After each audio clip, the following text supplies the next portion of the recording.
नमस्कार, consumer king में आपका स्वागत है। मैं हूं आपके साथ कविता थपलियाल। कोचिंग का कल्चर इतनी तेजी से बढ़ गया है कि ये एक बड़ी इंडस्ट्री बन गई है और इस इंडस्ट्री की ग्रोथ में सबसे बड़ा रोल निभाया है कोरोना ने। जब लॉकडाउन के बाद पढ़ाई चौपट होने लगी थी और क्लासेस ठप, फिर पढ़ाई का नया तरीका तलाशा गया, ऑनलाइन का, जिसके अपने फायदे भी हुए और नुकसान भी। लेकिन कोरोना लौट गया और कोचिंग का कल्चर भी बदल गया है। लेकिन इन सब के बीच अब जो है ऑफलाइन पढ़ाई का अपना ही क्रेज शुरू हो गया। यही वजह है कि आज भी कोटा की कोचिंग क्लासेस फुल हैं। आखिर क्यों ऑफलाइन ऑनलाइन पढ़ाई पर भारी पड़ रहा है? क्या हाइब्रिड कल्चर से निकलेगा बीच का रास्ता? क्या टेक्नोलॉजी से पढ़ाई सस्ती और आसान हो जाएगी? क्या ऑनलाइन प्लेयर्स की वजह से कंपटीशन बढ़ेगा? ऐसे तमाम सवालों के साथ आज की चर्चा हम करेंगे, लेकिन उससे पहले आइए आपको ये रिपोर्ट दिखाते हैं।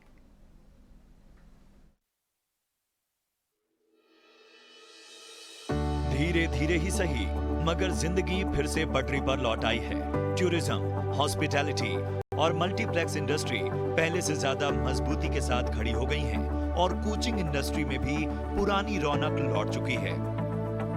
इंजीनियरिंग और मेडिकल कोचिंग का मक्का यानी कोटा शहर, जहां कोरोना के चलते क्लासरूम खाली हो गए थे और मोबाइल लैपटॉप तक ही ऑनलाइन क्लास सिमट गई थी, लेकिन अब फिर से क्लासरूम फुल हो चुके हैं। कोटा के सबसे बड़े coaching centre Allen career institute में फिजिकल क्लास में पिछले सारे रिकॉर्ड टूट गए हैं और यहाँ स्टूडेंट्स का आंकड़ा 1,35,000 के पार पहुंच गया है। मेरे ख्याल से उससे भी क्रॉस कर दिया। प्री कोविड की जो स्थिति थी उससे बेहतर स्थिति इस साल हो गई है कोटा के अंदर। अगर हम केवल अपने एलन की बात करें तो लगभग 1,35,000 बच्चे तो एलन पर ही हैं और बाकी सब जगह भी स्टूडेंट्स हैं ही सही। तो कोविड से पहले की जो स्थिति वो तो लगभग आ गई, उसको क्रॉस ही किया। बता दें कि कोटा में हर साल देश के अलग अलग कोनों से 2 लाख छात्र आते हैं और अलग अलग एंट्रेंस एग्जाम की कोचिंग करते हैं। वहीं कोविड के बाद ऑनलाइन क्लासेस का चलन बढ़ा, लेकिन अब फिर से ऑफलाइन क्लास की भरमार है। ऐसे में बड़े बड़े प्लेयर्स ने अब हाइब्रिड मॉडल को अपनाया है। जब स्टूडेंट निकल ही नहीं पा रहे थे घर से, तो डेफिनेटली जिन्होंने ऑनलाइन पढ़ाया और बच्चों के पास कुछ दूसरा अल्टरनेट भी नहीं था, लेकिन अभी ऑनलाइन का क्रेज थोड़ा सा कम हुआ है, वापस से ऑफलाइन का क्रेज बढ़ गया। और ऑफलाइन का क्रेज तो पहले भी था और आज भी है, लेकिन अब कंपटीशन के रूप में देखा जाए तो कंपटीशन तो हमेशा है।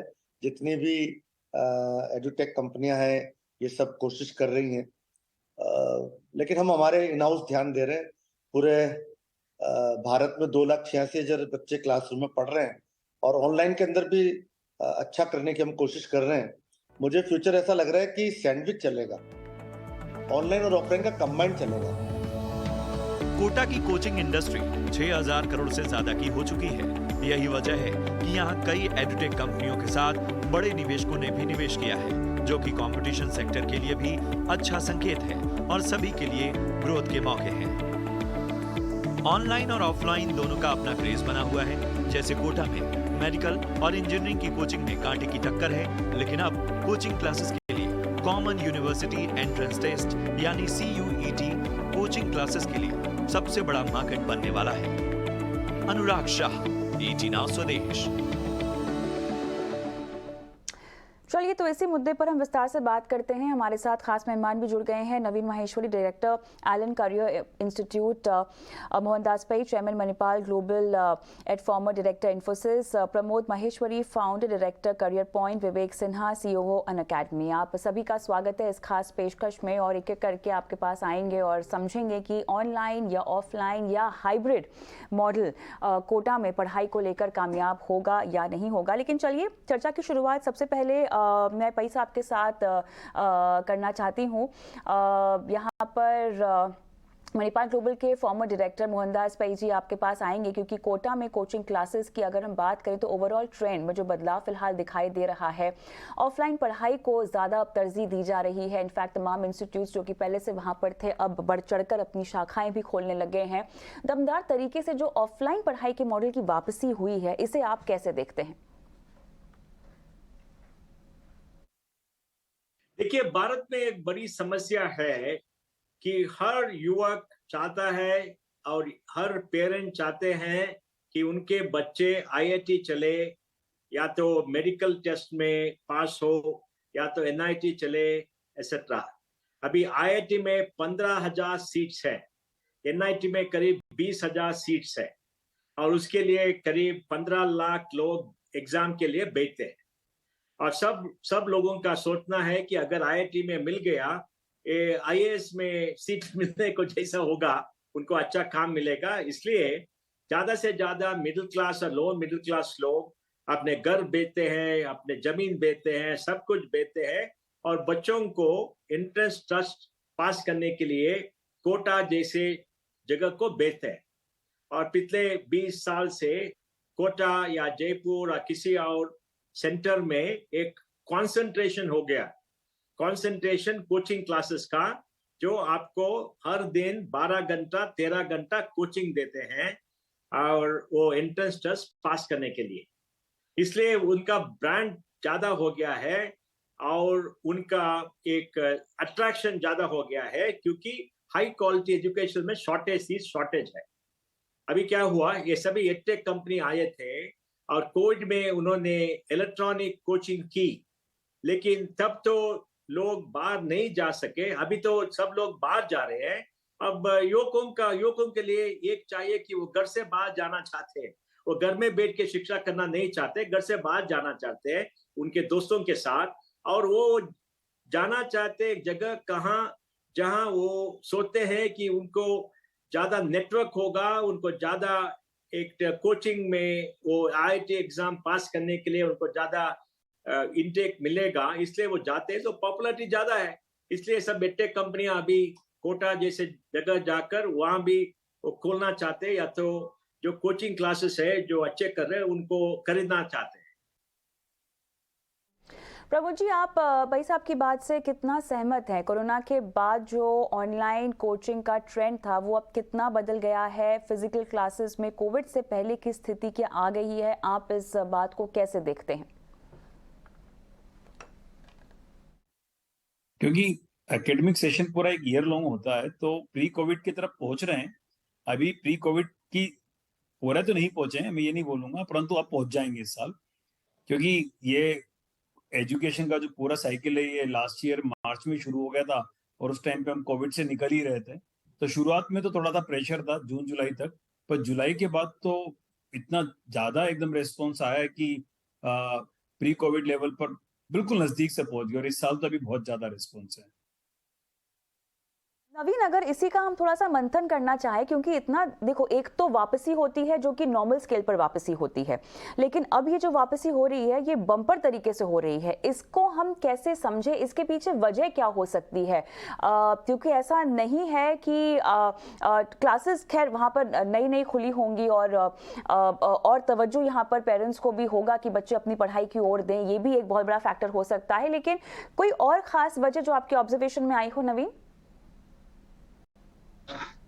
पहले तो मैं कहूंगा कि जो 2 साल घर में बंद रहे बच्चे, वो एक बहुत बड़ा रीजन था, क्योंकि जो बच्चे बंद थे और जो निकल सकते थे पहले, जो नहीं निकल पाए, उन सबके बीच में एक, वो कहते हैं ना, मतलब इवन स्कूल गोइंग बच्चों को भी घर में रहना पड़ा और कई तरह से जो बंदिशें थी उसको देखते हुए एक बड़ा बच्चों के बीच में एक, जैसे लॉकडाउन खुला तो उसके बाद उनको लगा कि अब एक की जगह 2 बच्चे बाहर निकलने के लिए तैयार हो गए अपने अपने गांवों से, अपने अपने शहरों से।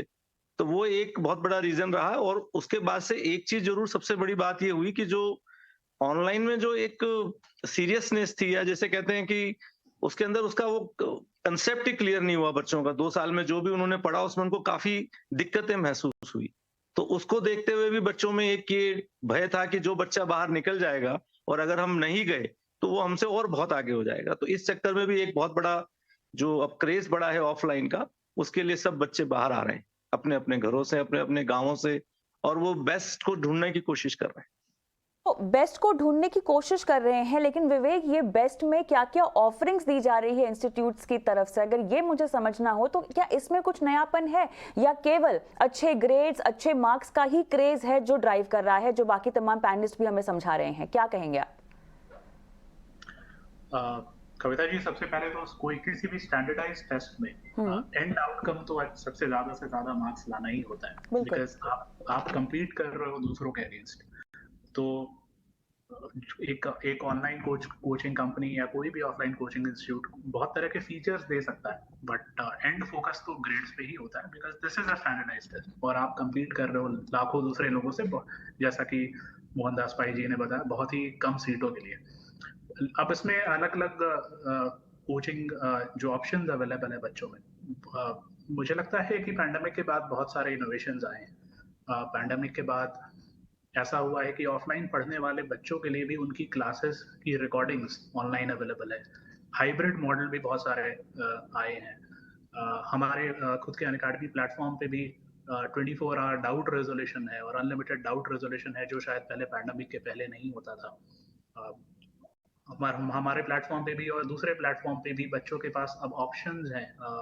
पैंडेमिक के पहले अगर आप किसी कोचिंग सेंटर में एक बैच में हैं और आप कैचअप नहीं कर पा रहे हैं, लेट्स से आप बैच की गति से धीमे चल रहे हैं, तो आप पीछे छूट जाते थे और वो बैकलॉग शायद कभी क्लियर ही नहीं होता था। तो एक फायदा ये हुआ है कि पैंडेमिक की वजह से सबने अडॉप्ट किया, ऑफलाइन प्लेयर्स ने भी बहुत अडॉप्ट किया एंड नेचुरली ऑनलाइन में काफी अच्छे इनोवेटिव सॉल्यूशंस आए। तो उसके वजह से ऑफरिंग मैं कहूंगा कि आज जो बच्चों को मिलती है, कोटा आने वालों को भी, वो काफी इवॉल्व है कम जो 3 साल पहले या 2 साल पहले मिलती थी। अब इसमें सभी का योगदान रहा है। जो ट्रेडिशनल ऑफलाइन प्लेयर्स थे, हमने उनकी भी काफ़ी सारी, उनके प्रोडक्ट में बहुत सारी अच्छी चीज़ें थी जो हमने भी इनकॉर्पोरेट की और हमने उसके ऊपर काफ़ी इनोवेशन की लेयर्स भी बिल्ड किए। तो हमें मुझे लगता है कि ऑनलाइन और जो ट्रेडिशनल कंपनीज है सबका योगदान रहा है। और आज आई थिंक जो भी कोटा आते हैं उनको पहले प्री पैंडेमिक वाले एरा से काफ़ी अच्छा सॉल्यूशन मिलता है। इस पर थोड़ा सा और हम मंथन करेंगे, लेकिन वो इस पूरी चर्चा के दूसरे अंश में होगा। लेकिन डिमांड पर मैं थोड़ा सा बात करना चाहती हूँ। प्रमोद जी जरा बताएं हमें, प्रकाश डालें कि डिमांड में आखिर कौन कौन से कोर्स सबसे ज्यादा है, मेडिकल इंजीनियरिंग में कहाँ पर ट्रैक्शन ज्यादा है? तो अभी जो सबसे ज्यादा ट्रैक्शन है स्टूडेंट्स में वो तो मेडिकल एंट्रेंस के लिए है। उसके नंबर ऑफ एस्पिरेंट्स भी पूरे देश में बहुत तेजी से बढ़ रहे हैं। और जो अभी कॉमन जो टेस्ट आया है, CUET आया है, कॉमन यूनिवर्सिटी एंट्रेंस टेस्ट जो भी आया है, इसमें अब धीरे धीरे रुझान बढ़ने लगा। लास्ट ईयर इसको लेने वाले स्टूडेंट इतने सीरियस नहीं थे, इसका एग्जाम का फॉर्म तो भरा था but students were not serious. But इस साल देखने में आ रहा है कि स्टूडेंट अब सीरियस हो रहे हैं और इसको भी सीरियसली ले रहे हैं। मुझे लगता है कि CUET going to be one of the biggest examination in India. तो प्रमोद जी आप कह रहे हैं कि CUET के अंदर तो रुझान आएगा, लेकिन इंजीनियरिंग मेडिकल में क्या इस तरीके का रुझान भयंकर तरीके से बढ़ेगा?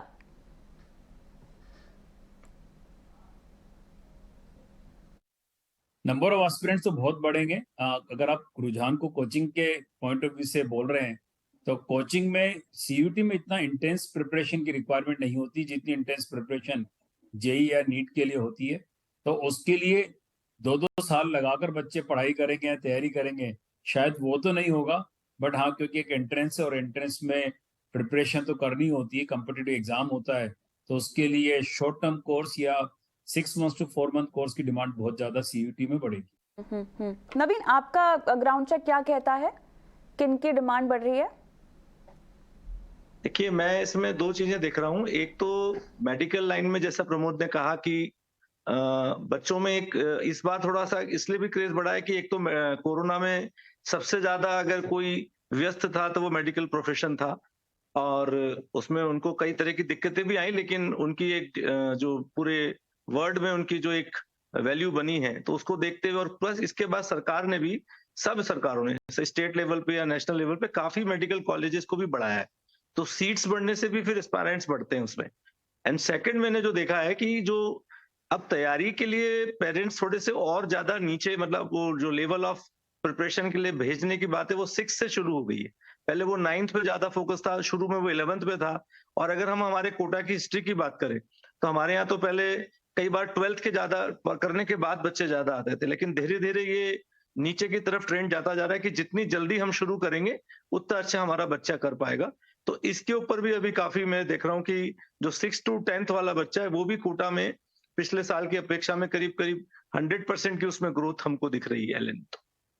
तो विवेक, अगर मैं इसी जिन कोर्सेज की डिमांड की हम बात कर रहे हैं, इसी में अगर आपसे ट्रेंड समझना चाहूँ तो ऑनलाइन भी क्लासेस चल रही हैं, ऑफलाइन भी चल रही हैं, कहीं कुछ हाइब्रिड मॉडल पर भी काम हो रहा है।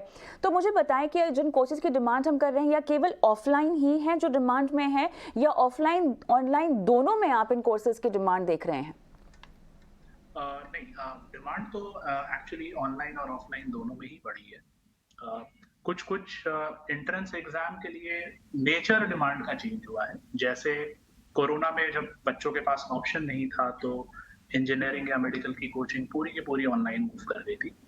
अब उसमें से बहुत सारे बच्चे हैं जो ऑफलाइन कंपोनेंट चाहते हैं अपनी तैयारी में, बिकॉज ऑफलाइन से डिसिप्लिन आता है। ऑफलाइन जो लोग कोटा आते हैं वो एक्चुअली कंटेंट से ज्यादा डिसिप्लिन और डिस्ट्रैक्शन फ्री एनवायरनमेंट के लिए आते हैं, तो ऑफलाइन कंपोनेंट में आया। लेकिन हुआ क्या है कि आज हमारे जो ऑनलाइन सब्सक्राइबर्स हैं उनमें कोटा के बच्चे बहुत हैं, तो अब ऑनलाइन प्रोडक्ट सेकेंडरी प्रोडक्ट की तरह लोग यूज कर रहे हैं। बहुत सारे बच्चे हैं जो ऑफलाइन जा रहे हैं, वो भी ऑनलाइन प्रोडक्ट को एक सेकेंडरी प्रोडक्ट या कॉम्प्लीमेंट्री प्रोडक्ट की तरह यूज कर रहे हैं, जिससे कि वो अपने ऑनलाइन जो पढ़ाई हो रही है उसके साथ साथ अगर वो किसी विषय में पीछे रह गए हैं या किसी सब्जेक्ट में किसी भी कारण से पीछे रह गए हैं, तो वो अपना बैकलॉग क्लियर करने में उनको ऑनलाइन प्रोडक्ट से मदद मिल जाती है। तो अब ऑनलाइन कुछ बच्चों के लिए जो ऑफलाइन एडमिशंस ले चुके हैं ये रोल प्ले कर रहा है। तो ओवरऑल अगर मैं मोटे तौर पे बोलूं तो मुझे ये जीरो सम गेम नहीं लगता है ऑनलाइन और ऑफलाइन के बीच। मुझे लगता है कि एजुकेशन बहुत ही डीप कैटेगरी है, खास तौर पे टेस्ट प्रिपरेशन का, और उसमें भी खास तौर पे मेडिकल इंजीनियरिंग और 12वीं के बाद जो एग्जाम्स होते हैं, बिकॉज ये बच्चों के पूरे आगे आने वाले करियर की फाउंडेशन रखता है। तो इससे ज्यादा सीरियस डिसीजंस और कुछ होता ही नहीं है एक पेरेंट के लिए या बच्चे के लिए। तो मुझे लगता है इन वजहों से ऑनलाइन और ऑफलाइन को एग्जिस्ट करेंगे और दोनों साथ में ग्रो करेंगे, दोनों का कंट्रीब्यूशन रहेगा। प्रमोद, जिस हाइब्रिड हम यहाँ पर विवेक, जो हम लोग हाइब्रिड मॉडल की बात कर रहे हैं, वो किस तरह से फिट बैठ रहा है? हाइब्रिड मॉडल भी आज तरह तरह के हैं। जैसे हाँ। हमारे अब डिपेंडिंग अपॉन आप जिस प्लेयर की बात करें उसमें हाइब्रिड मॉडल भी काफी इनोवेशंस आए हैं। बट अगर हम अपने हाइब्रिड मॉडल की बात करें तो हमारे हाइब्रिड मॉडल में बच्चों को दो ऑप्शंस होते हैं। एक ऑप्शन होता है कि आप पूरी की पूरी कोचिंग फेस टू फेस करें सेंटर्स में जाके, और आपको उसके जो आपके सेशंस की रिकॉर्डिंग है वो आपको ऑनलाइन प्लेटफॉर्म पे भी अवेलेबल होगी। कुछ बच्चे इस तरह से भी यूज करते हैं कि करिकुलम को दो पार्ट्स में डिवाइड किया जाता है। मान लीजिए अगर जेई का या मेडिकल का 1000 घंटे का करिकुलम है तो उसमें 700 या 800 घंटे के कोर करिकुलम हैं जो बच्चे सेंटर में आके पढ़ते हैं, और जो 200-300 घंटे का डाउट सॉल्विंग या स्ट्रैटेजी सेशन है वो बच्चे ऑनलाइन ही करना प्रेफर करते हैं, क्योंकि उसके लिए उनको सेंटर में आने या जाने में जो समय वेस्ट होता है या जो वेट करना पड़ता है वो जरूरी नहीं है। तो ये अनअकैडमी का हाइब्रिड करिकुलम है। मार्केट में दूसरे और प्रोडक्ट्स हैं जिनमें हाइब्रिड एक दूसरे तरीके से चलता है। कैसे देखते हैं पाई साहब, आपका क्या कहना है? देखिए, पहले हमको युवकों का इच्छा देखना है। जो कोई एंट्रेंस के शिक्षा के लिए चाहता है वो घर से बाहर जाना चाहता है। घर में रहकर शिक्षा करना मुश्किल होता है। माता पिता होते हैं, डिस्टरबेंस होते हैं, करीब दोस्त आते हैं, ठीक है, रिलेशनशिप होती है, इसलिए वो चाहते हैं कि घर छोड़ के बाहर चले। वो तो बहुत स्ट्रांग है। इसलिए घर में बैठ के कुछ ऑनलाइन क्लासेस करना और बाद में कोई ट्यूटोरियल्स जाना वो ज्यादा लोग पसंद नहीं करते हैं। वो चाहते हैं कि करीब दूसरे लोग में जाकर एक हॉस्टल में बैठकर दिन में 12 घंटा दोस्तों के साथ पढ़ाई करके एंट्रेंस पास करना है और हमको इंडिपेंडेंस रहना है। वो उनके मन में बड़ा विचार है। इसलिए मैं समझता हूँ कि हाइब्रिड ज्यादा नहीं होगा, लेकिन अगर कोटा में ही हाइब्रिड कर सकते हैं ताकि कि क्लासरूम का स्टडी कुछ कम करके उनको जो प्रैक्टिस करना है चैट जीपीटी लेकर, चैटबॉट लेकर, टेक्नोलॉजी लेकर वो अकेले अपने रूम में ही प्रैक्टिस कर सकते हैं, वो तो बहुत बढ़िया होगा और उन पर स्ट्रेन भी कम होगा और उनको टेक्नोलॉजी का यूज करने का भी पसंद होगा। तो मैं सब समझता हूँ करीब 20% 30% हाइब्रिड हो सकता है, कोटा में ही करके हो सकता है, लेकिन घर में कुछ पढ़ाना, घर से ही बाहर जाकर कोचिंग जाना, जिस शहर में वो रहते हैं वो ज्यादा मुश्किल होगा, क्योंकि मेंटालिटी वैसा है, छात्रों का मेंटालिटी वैसा ही है। मैं कहीं बाहर जाना सकता हूँ, परिवार से दूर रहना चाहता हूँ ताकि कि मैं कंसंट्रेट कर सकूं। इसलिए मैं समझता हूँ कि 20-30% कोटा में ही अगर हाइब्रिड हो तो अच्छा भी होगा। बिल्कुल। आपने टेक्नोलॉजी का जिक्र किया, मैं आपके पास फिर से आऊंगी सवाल को लेकर, लेकिन नवीन हम थोड़ा सा कंपटीशन पर बात करते हैं, क्योंकि ऑनलाइन पढ़ाई हो रही थी, ऐसे में कंपटीशन बहुत तगड़ा हो गया। अब मुझे ये बताएं कि इस कंपटीशन को आप कैसे देखते हैं? एक प्लेयर हैं आप, कितना बड़ा चैलेंज है ये? नहीं, कंपटीशन में तो मैं नहीं मानता, क्योंकि बहुत ज्यादा कोई कंपटीशन तो किसी भी मोड में आप चले जाएं वो ही रहता है, क्योंकि बच्चों को फाइनली देना तो एक एग्जाम है। लेकिन हाँ, प्रिपरेशन कैसी है, तो नंबर लेवल ऑफ एग्जाम या कट ऑफ जो है वो ऊपर नीचे हो सकती है। तो जैसे जैसे बच्चे अपने टीचर्स के ज्यादा इंटरेक्शन में आएंगे, ज्यादा प्रैक्टिस करेंगे, या उनकी जो सब्जेक्ट की क्लियरेंस है या सब्जेक्ट के कंसेप्ट जब ज्यादा क्लियर होते हैं तो वो बहुत अच्छा परफॉर्म करते हैं, तो उस हिसाब से कट ऑफ ऊपर चली जाती है। तो कट ऑफ का ऊपर नीचे होना हो सकता है, पर जो नंबर ऑफ अपीयरेंस बच्चे हैं वो मैंने आपको कारण बताया कि अब जैसे जैसे कॉलेजेस की संख्या बढ़ रही है और लोगों में जागरूकता आ रही है। पहले छोटे छोटे, मैं आपको बताऊं कि एक छोटा सा गार्ड भी हमारे यहाँ पे जो नौकरी करता है, अब वो अपने बच्चों को शिक्षा दिलाना बहुत जरूरी समझता है। पहले रोटी कपड़ा मकान की बात सोचते थे, अब रोटी कपड़ा शिक्षा की बात सोचते हैं। तो प्रायोरिटी बदल गई है फैमिलीज की, इसलिए हर जगह अब ये कंपटीशन नंबर ऑफ एस्पायरेंट्स बढ़ने के कारण बढ़ रहा है। बाकी पढ़ाई का लेवल जैसा अच्छा होगा, तैयारी अच्छी होगी, तो उस हिसाब से बच्चों का एग्जाम में परफॉर्मेंस अलग तरह का आएगा। और ऑनलाइन में वो परफॉर्मेंस इतना आसानी से नहीं आ पाता था मास्क का। कुछ बच्चे तो अच्छा करते ही थे, लेकिन सबका नहीं होता था। जी प्रमोद जी, आपका क्या कहना है?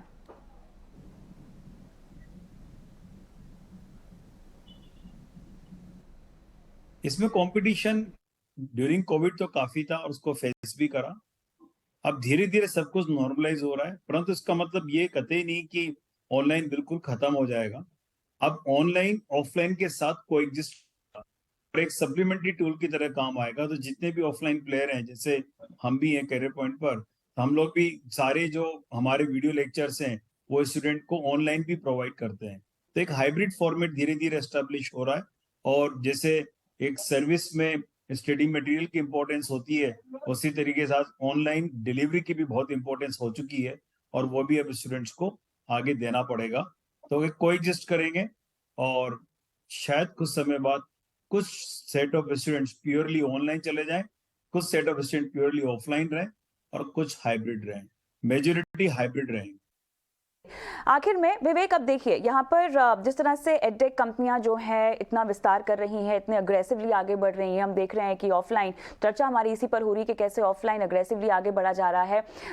पढ़ाई महंगी भी हो रही है, साथ ही आप लोगों के लिए महंगे सैलरी पर टीचर्स को लाना भी अब अनिवार्य हो गया है। इन सब बातों को देखते हुए सिनेरियो कितना बदल रहा है, और जो सिनेरियो बदल रहा है विवेक, वो कितना टिकाऊ है? कोविड के बाद जो जेईई या मेडिकल की प्रिपरेशन है, वो जो कहते हैं कि उसमें एक लेवल प्लेइंग फील्ड आ गया है। कोविड के पहले ऐसा होता था कि अगर आप कोटा जा रहे हैं या कोई ऐसे दूसरे एजुकेशन हब जा रहे हैं, तो आपके लिए एक काफी डिस्टिंक्ट एडवांटेज था उन लोगों के ऊपर जो नहीं जा पा रहे। और कोटा में औसतन एक बच्चे को 2 लाख रुपए खर्च करना पड़ता है 1 साल के लिए, रहना, खाना और एजुकेशन और ट्यूशन सब मिला के। तो सिनेरियो अब ऐसे बदला है कि जो बच्चे जिनके पास संसाधन है या साधन है कोटा जाने के लिए, उनके लिए भी बहुत अच्छा है, क्योंकि अब उनके पास और ऑप्शंस अवेलेबल हैं, अच्छे ऑप्शंस अवेलेबल हैं। और जो पुराने लेगेसी कोचिंग प्लेयर्स थे वो भी अच्छा कर रहे हैं, उन्होंने भी इनोवेशंस किए हैं। और उनके अलावा हम जैसे नए एजुकेशन कंपनीज भी आ गई, तो उनके लिए तो अच्छा ऑप्शन है। परंतु अगर जो 20 लाख लोग जो मेडिकल या आईआईटी के एग्जाम देते हैं और किसी भी समय पे 30 लाख लोग प्रिपेयर करते हैं, तो उसमें से कोटा तो सिर्फ 2 लाख ही जा पाते हैं। बाकी बचे हुए 28 लाख बच्चों के लिए आज साधन की कमी नहीं है, या जो फाइनेंशियली एक ऑफलाइन कोचिंग अफोर्ड नहीं कर सकते, आज उनके पास अच्छे ऑप्शंस अवेलेबल हैं। कंटेंट पहले भी अवेलेबल था, लेकिन आज अच्छे इंस्ट्रक्टर लाइव उनको पढ़ाकर उनका डाउट सॉल्व करने के लिए अवेलेबल है। ये एक बहुत बड़ा चेंज आया है कोविड के बाद। तो कोटा बढ़ेगा ही, बिकॉज ऐसे लोग हैं जो बहुत सीरियस हैं और जिनके पास साधन भी है, तो वो तो कोटा जाएंगे ही। बट दूसरे ऐसे बहुत लोग हैं जिनमें ढेर सारा एम्बिशन है, बहुत सारा सीरियसनेस है, लेकिन उनके पास कोटा जाने का साधन नहीं। एब्सोल्युटली। अनअकैडमी का एक लर्नर था जिसने last year all India rank 1 लाया। तो कहीं ना कहीं हम जो ये ऑफलाइन कोचिंग सेंटर्स को बढ़ता हुआ देख रहे हैं, ऐसा नहीं है कि ये लगातार इसी तरह बढ़ता रहेगा, लेकिन आने वाले वक्त में जो एक चीज दिखाई दे रही है साफ तौर से, वो है कि हाइब्रिड कल्चर वो बहुत जोर पकड़ने वाला है। बहुत बहुत धन्यवाद आप सभी का इस खास चर्चा में शामिल होने के लिए। मुझे भी इजाजत दें, नमस्कार।